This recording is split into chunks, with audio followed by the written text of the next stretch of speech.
Hello and welcome to Hoffman Guitars. Today I'm bending the sides for a new batch of instruments, including 2 harp guitars. When people find out I build guitars, there are 2 questions I get asked more than any others. The second most common is, what kind of wood do you use? But the question I get more than any other is, without question, how do you bend the wood? And hey, I get it. It seems strange that you can bend something as stiff as wood. Over the years, we've used a lot of different methods, but they all come down to one basic principle: heat. So let's get to work and see what's happening in the shop.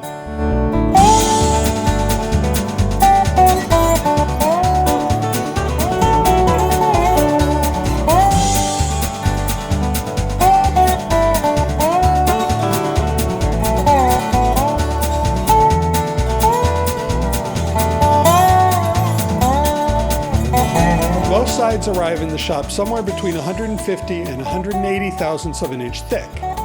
Before I can bend them, I sand them down to about 90 thousandths. Any thicker and they just don't bend well.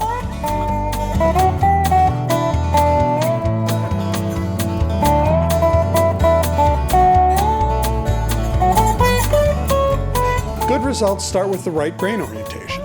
Ideally, the wood should be quarter sawn, meaning the grain runs perpendicular to the surface, and the grain should also run straight along the length of the board, with as little run out as possible. Run out is when the grain drifts at an angle through the thickness of the piece. This makes the wood weaker and prone to cracking.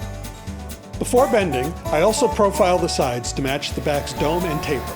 Most acoustic guitar backs have approximately a 25-foot radius, which helps to focus the sound and improve the projection. Some builders profile the sides after bending, but that requires more complicated jigs, and with the number of shapes that we build, it would mean thousands of dollars in new forms. The shaper jigs we use are easy to make and work well for our process.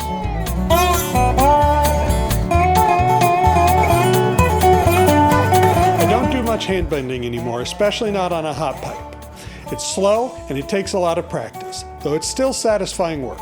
For this batch though, I did bend the small side pieces for the harp guitars by hand.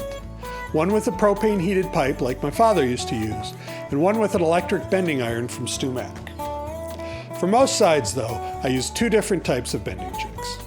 Either a stacked plywood form with a silicon heating blanket, or a self-heating cast aluminum mold made back in the 70s by A.E. Overholzer.